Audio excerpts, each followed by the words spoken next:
শ্রুতিকুঞ্জ চ্যানেলে আপনাকে স্বাগত। আজকে আমার নিবেদন শীর্ষেন্দু মুখোপাধ্যায়ের লেখা গৌড়ের কবচ উপন্যাসের দ্বিতীয় পর্ব। পেটে ভাত নেই বলে গৌড়ের ঘুম ভাঙল খুব ভোরে। শরীরটা বেশ কাহিল লাগছিল, মাথাটা ঝিমঝিম করছে। বাইরে এসে গৌড় অভ্যাসবশে গিয়ে গোয়াল ঘরে ঢুকল। গরুদের সঙ্গে গৌড়ের ভারী ভাবসাব। তাদের দুটো গরু, দুটো বাছুর। গৌড়কে দেখলেই তারা ভারী চঞ্চল হয়ে ওঠে, গা শোকে, চাটে, কাজ ঘেঁষে দাঁড়িয়ে নানা রকমভাবে তাদের আদর জানায়। পশু পাখিরাও মানুষ চেনে। গৌড় গরুদের গায়ে হাত বুলিয়ে গলকম্বলে সুড়সুড়ি দিয়ে আদর করে বলল, বড্ড খিদে পেয়ে গেছে তোদের না রে? চল আগে তোদের জাবনা দি। বড় গরুটা এই কথা শুনে একটা দীর্ঘশ্বাস ফেলল।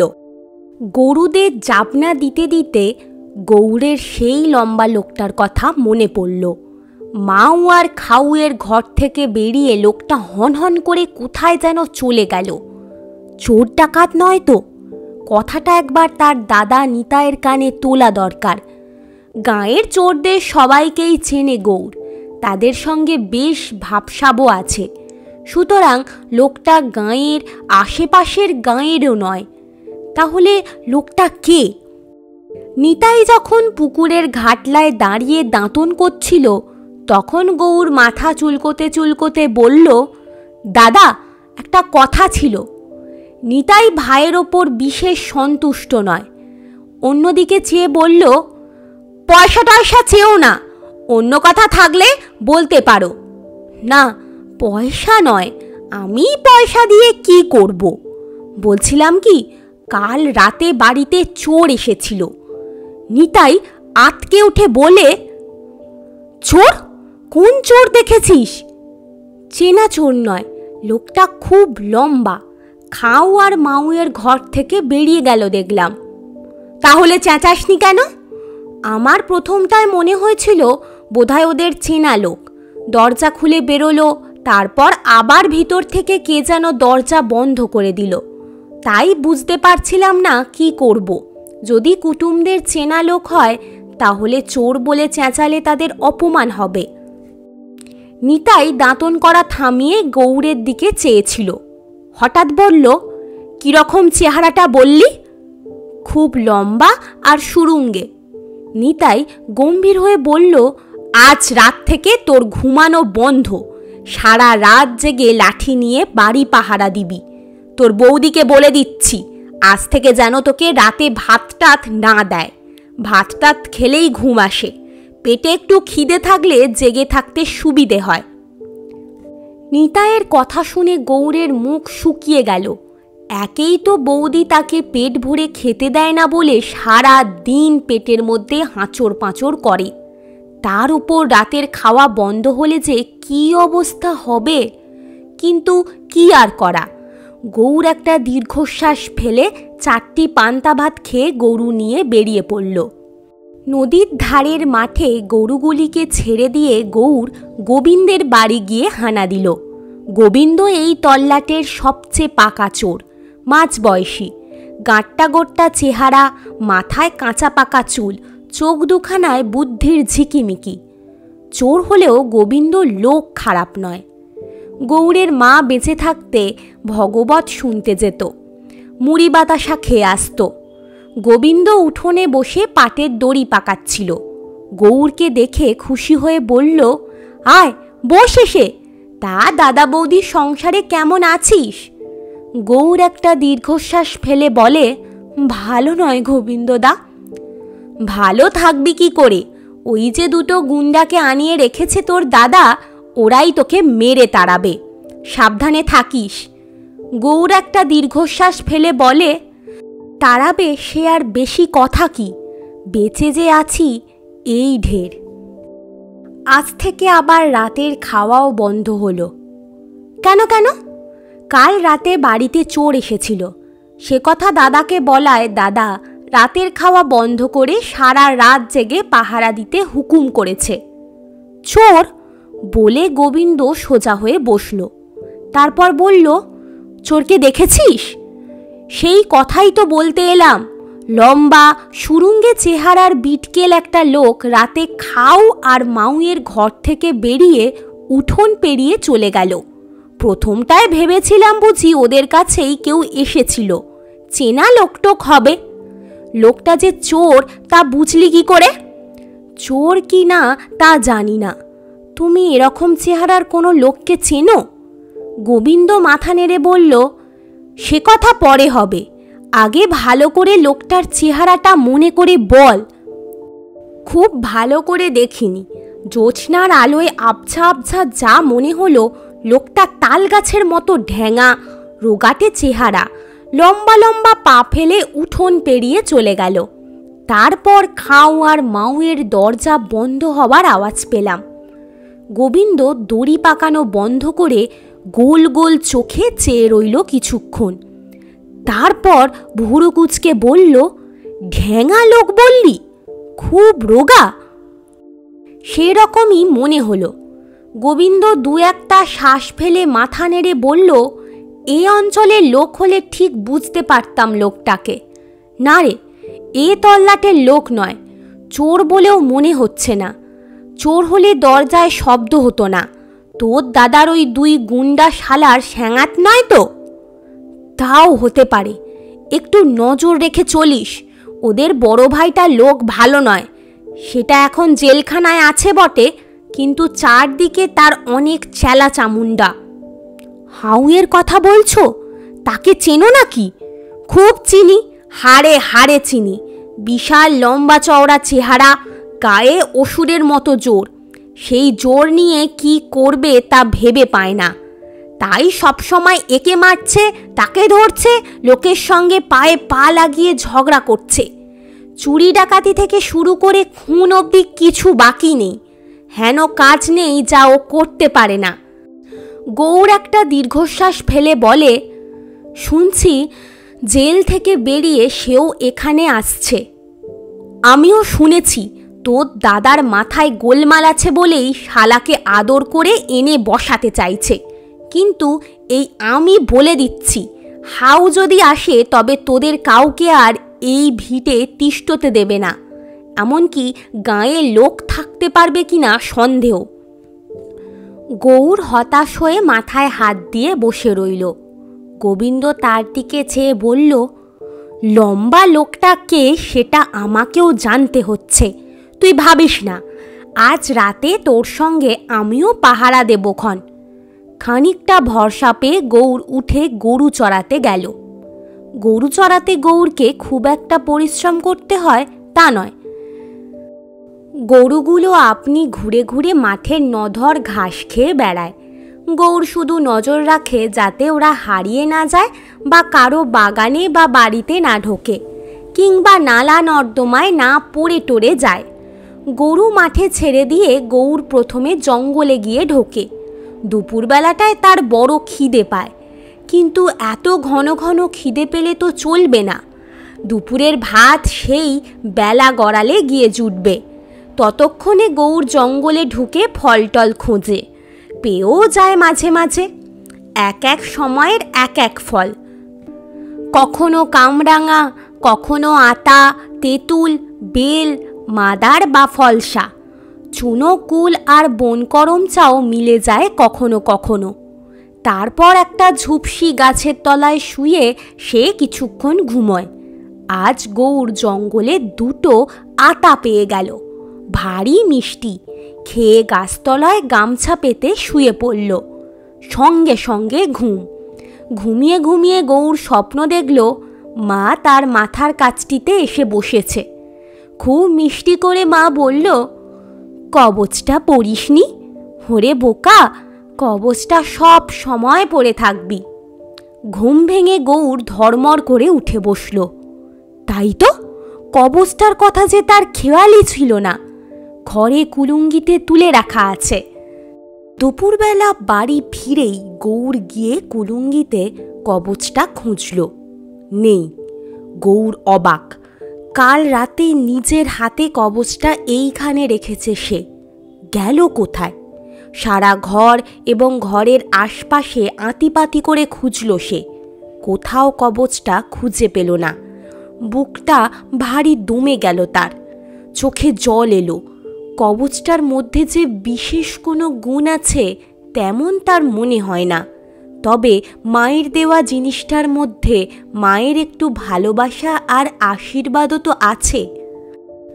ঢাকা ভাত রান্নাঘরে পড়েছিল। গৌর স্নান সেরে কড়কড়ে সেই ঠান্ডা ভাত একটু ডাল আর ডাঁটা চচ্চড়ি দিয়ে কোনো ক্রমে গিলেই ফকির সাহেবের কাছে দৌড়ল। লোকে বলে ফকির সাহেব তার আরশিখানার ভিতর দিয়ে তামাম দুনিয়ার সব জিনিস দেখতে পান। হারানো জিনিসের সন্ধান তার মতো আর কেউ দিতে পারে না। ফকির সাহেব এই দুপুরেও আরশিখানা হাতে নিয়ে দাওয়ায় বসেছিলেন, চোখ দুটো ঢুলু ঢুলু, মুখে পান। ফকির সাহেব, ও ফকির সাহেব! ফকির সাহেব একটু চমকে উঠে বললেন, কে রে?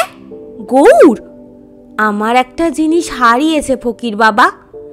ফকির সাহেব একটা হাই তুলে তুড়ি দিয়ে বললেন, হারিয়েছে না চুরি গেছে? ঘর থেকে না বার থেকে? ধাতু দ্রব্য না অধাতু দ্রব্য? ভারী না হালকা? চকচকে না ম্যাটম্যাটে? একটা কবচ ফকির বাবা, একটা তামার কবচ আমার মা মরার আগে দিয়ে গিয়েছিল। কথাটা শুনে ফকির সাহেব কিছুক্ষণ হাঁ করে চেয়ে রইলেন। সেই হাঁ দেখে গৌরের মনে হয়েছিল ফকির সাহেব বুঝি আবার হাই তুলছেন। কিন্তু এতক্ষণ ধরে কেউ তো হাই তুলে না, আর হাই তোলার সময় কেউ ওভাবে গুল্লু গুল্লু চোখ করে চেয়েও থাকে না। গৌরের বেশ ভয় ভয় করতে লাগলো। ফকির সাহেব হাঁ করে খানিকক্ষণ চেয়ে থেকে হঠাৎ খিচিয়ে উঠে বললেন, হারিয়ে বসলি মুখ্য গাধা কোথাকার! গৌর হকচকিয়ে গিয়ে বলল, আমার দোষ নেই, কুলুঙ্গিতে যত্ন করে রেখেছিলুম। ফকির সাহেব মুখ ভেঙিয়ে বললেন, কুলুঙ্গিতে রেখেছিলুম? মাথাটা কিনে নিয়েছিলে আর কি? কেন রে হতবাগা, কবচটা হাতে পড়ে থাকতে কি হয়েছিল? আগে গরু টরু চড়াই, বাসন টাসন মাজি, কাটটাট কাটি, কখন কোথায় ছিটকে পড়ে যায় সেই ভয়ে হাতে পড়িনি। ফকির সাহেব দুখানা হাত গৌরের মুখের সামনে নাচিয়ে বললেন, উদ্ধার করেছ, এখন কি সর্বনাশ হয় দেখো। এই বলে গম্ভীর মুখে ফকির সাহেব উঠে গিয়ে বারান্দার এক কোণে তামাক সাজতে বসলেন। গৌর ব্যাপারটা কিছু বুঝতে পারল না, তবে কাঁচুমাচু মুখ করে বসে রইল চুপচাপ। ফকির সাহেব অনেকক্ষণ ধরে তামাক খেলেন, তারপর কোলকে উপর করে রেখে নিমিলিত চোখে কিছুক্ষণ চুপচাপ বসে থেকে বললেন, ও কবচের কথা এ গায়ে মাত্র কয়েকজন জানে। এই ধর আমি, কবিরাজ, সুবল হোমিও, চোর গোবিন্দ, এমন কজন মাত্র। যারা জানে তাদের বয়স এই আমারই মতো 150 বা 200 বছর। গৌর চোখ কপালে তুলে বলে, গোবিন্দদার বয়স 150-200? এই সবে 151 হয়েছে, আমার চেয়ে 52 বছরের ছোট। কবিরাজের বোধহয় 175 চলছে। সেদিনের ছোকরা সুবলের গত মাঘে 200 হয়ে গেল। গৌর খুব ভক্তি ভরে চেয়েছিল, বলল, ওরে বাবা! বয়সের কথাটা তুললাম কেন জানিস? তোদের ওই কবচটার ইতিহাস পুরনো লোক ছাড়া কেউ জানে না, আর ইতিহাসও সাংঘাতিক। 300 বছর আগে এই গাঁয়ে যোগেশ্বর নামে একজন লোক থাকতেন। সে কীরকম লোক তা এক কথায় বলা মুশকিল, তবে আমরা তাকে আকাশে উড়তে, জলের ওপর হাঁটতে আর ডাঙায় ডিগবাজি খেয়ে খেয়ে চাকার মতো চলে ফিরে বেড়াতে দেখেছি। তিনি আগুন দিয়ে বরফ জমাতে পারতেন, দিন দুপুরে অমাবস্যার অন্ধকার নামাতে পারতেন, এক মুঠো ধুলো নিয়ে এক ফুঁ দিয়ে সোনার গুঁড়ো তৈরি করতেন।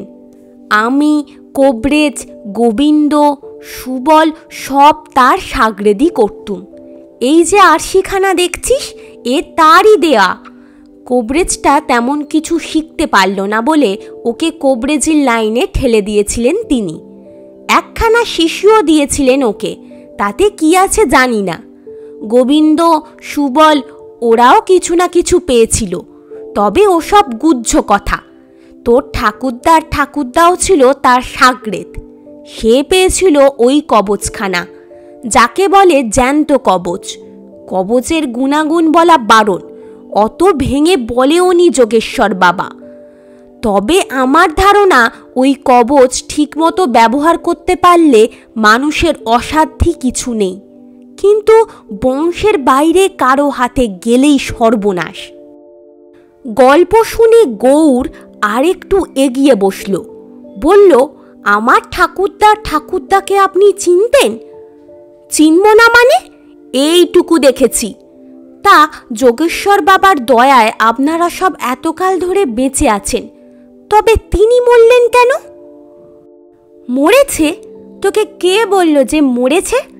যোগেশ্বর বাবার যখন 1000 বছর বয়স পুরলো, তখন আমাদের ডেকে একদিন বললেন, ওরে আমার তো মরণ নেই, কিন্তু এই শরীরটা বড় পুরনো হয়ে গেছে, হাড়গুলোয় ঘুণ ধরেছে, চামড়াটাও বড্ড কালচে মেরে গেছে, মাংস যেন ছিবড়ে। তা এটাতে বাস করতে আর আমার মন চায় না, আজই এটা ছেড়ে ফেলব। আমরা শুনে তার হাতে পায়ে ধরে অনেক কান্নাকাটি করলুম। তখন তিনি বললেন, মন যখন করেছি তখন ছাড়বই। ছেঁড়া ময়লা নোংরা জামা গায়ে পরে থাকতে যেমন ঘেন্না হয়, আমারও এই শরীরটা নিয়ে তাই হয়েছে। তবে তোরা দুঃখ করিস না, শরীর ছাড়লেও আমি কাছাকাছিই থাকব। এই বলে তিনি পটাং করে শরীরটা ফেলে দিলেন। বাস্তবিকই শরীরটায় আর কিছু ছিল না, একেবারে চামচিকের মতো দেখতে হয়েছিল। আমরা সবাই খুব কান্নাকাটি করলুম, কিন্তু তোর ঠাকুরদা ফটিক শোকে কেমন হয়ে গেল।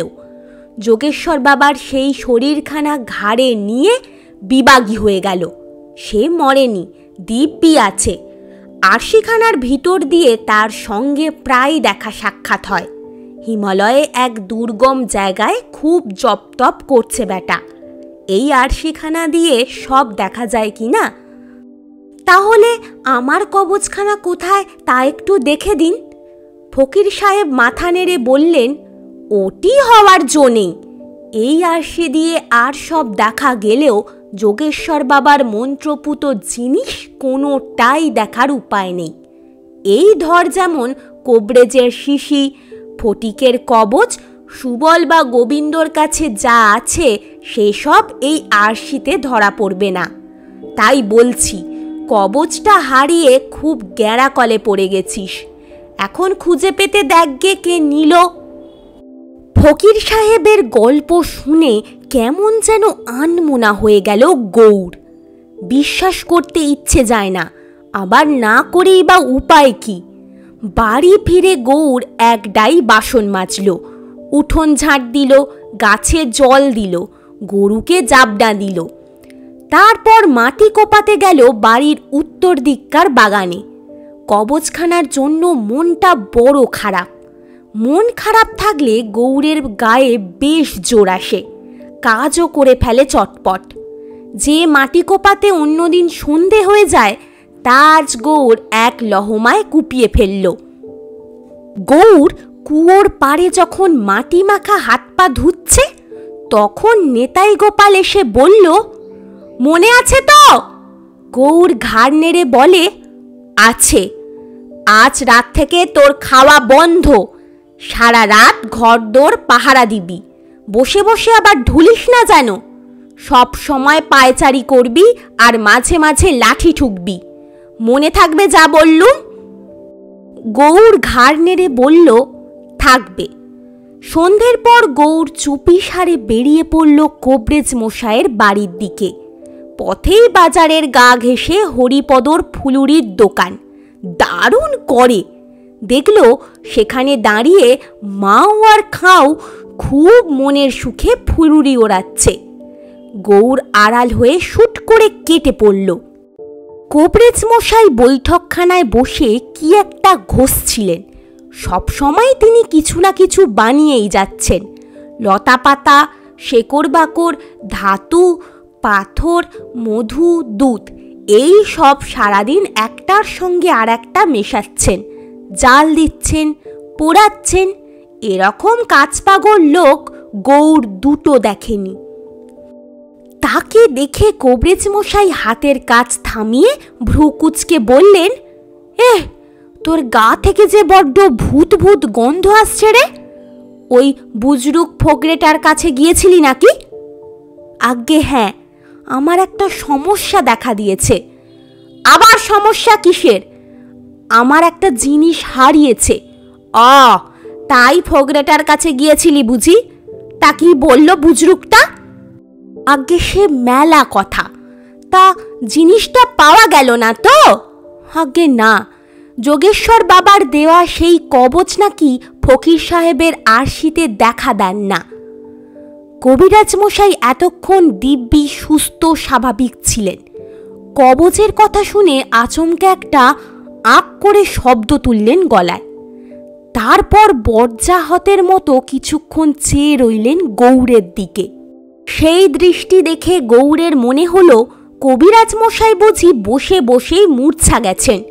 ভয় খেয়ে সে কবিরাজ মশাইয়ের গায়ে একখানা ঠেলা দিয়ে ডাকল, কবিরাজ মশাই, ও কবিরাজ মশাই।